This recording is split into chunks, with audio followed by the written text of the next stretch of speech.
Hello दोस्तों, ये मेरा जो वीडियो है वो पहला वीडियो ऐसा होगा जो मैं हिंदी में रिकॉर्ड कर रहा हूँ। उम्मीद है आप सबको पसंद आएगा। तो वैसे तो मैं काफ़ी सारे टॉपिक्स में बोलता ही रहता हूँ, तो ये भी एक ऐसा टॉपिक है, नया टॉपिक है, एग्ज़िट पोल्स के बारे में जो अभी रिसेंटली हुआ था। तो एग्ज़िट पोल्स का जो फ़ियास्को हुआ था, जो हश्र हुआ था अभी रिसेंटली, ये तो आपको पता ही है। ऐसा क्यों हुआ?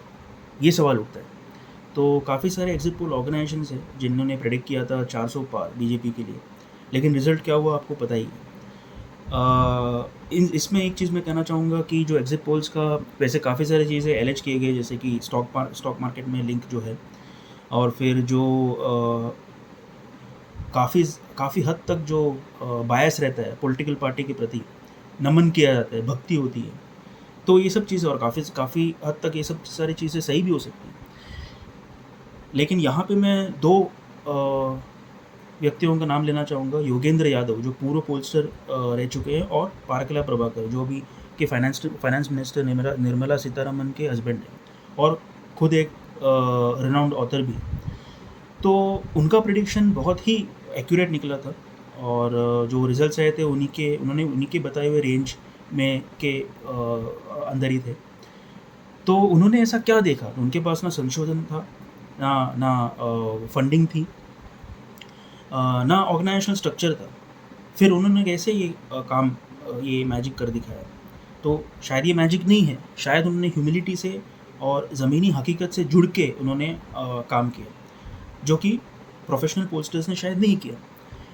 हो सकता है कि उन्होंने सैम्पलिंग ठीक से ना किया हो, जैसे कि पर्टिकुलर डेमोग्राफिक से ही मतलब ज़्यादातर बात करना, अर्बन वोटर से फॉर एग्जांपल ज़्यादा बात करना, प्रॉपर सोशियो इकोनॉमिक बैकग्राउंड का डिस्ट्रीब्यूशन ना होना सैम्पलिंग में। तो स्टैटिस्टिकल पार्लेंस में ये सैम्पलिंग जो है बहुत बड़ी चीज़ होती है एक्यूरेसी के लिए। तो यही सारी चीज़ें।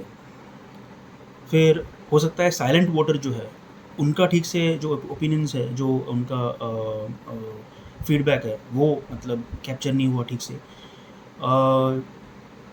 योगेंद्र यादव ने एक चीज़ कहा था कि उन्होंने एक व्यक्ति से बात की थी, तो उस व्यक्ति ने कहा था कि हम तो इस पर्टिकुलर पार्टी को वोट कर रहे हैं, लेकिन 5-7 मिनट के बाद उन्होंने अपना ओपिनियन चेंज किया, बोले कि नहीं, हम तो मजाक कर रहे थे, ऐसा नहीं।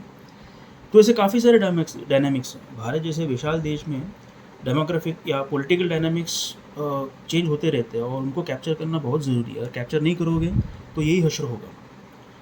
अब प्रशांत किशोर जिन्होंने अपने अहंकार में बोला था, एक नंबर दिया था, फिगर दिया था, लेकिन वो ऑब्वियसली गलत निकला।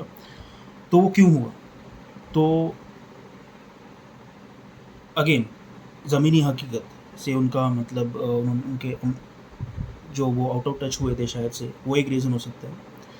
और ये दर्शाता है कि जो ज़मीनी हकीकत जो है, जो वो इंडिया जैसे विशाल देश में मतलब चेंज होते रहते हैं पॉलिटिकल कॉन्टेक्स्ट में, और अगर कैप्चर नहीं करोगे then there will be a lag. फिर योर प्रेडिक्शंस तो फिर मतलब आपके प्रेडिक्शंस तो आउटडेटेड होंगे, और वही हुआ। अब उसमें काफ़ी सारे और फैक्टर्स भी हो सकते हैं, जैसे कि किसी पॉलिटिकल पार्टी के प्रति एक इंक्लिनेशन, वो भी हो सकता है। लेकिन हो ना हो, जो एग्ज़िट पोल्स का जो क्रेडिबिलिटी है, उस क्रेडिबिलिटी में बहुत बड़ा एक सवालिया निशान उठा है। और जो परसेप्शन रहा है अभी तक, वैसे तो परसेप्शन मिक्स ही रहा है, लेकिन अभी तो और भी मतलब ख़राब हो गया।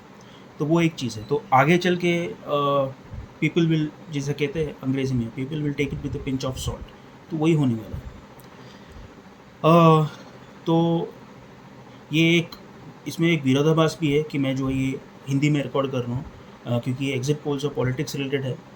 लेकिन इसमें एक संदेश भी है, एक मैसेज भी है कि इंडियन वोटर, चाहे वो हिंदी हार्टलैंड का हो, दक्षिण का हो, पश्चिम का हो, पूरब का हो, कभी भी फॉर ग्रांटेड ना लेना। और ये भी एक मैसेज है कि लोकतंत्र, डेमोक्रेसी ज़िंदा है। Thank you.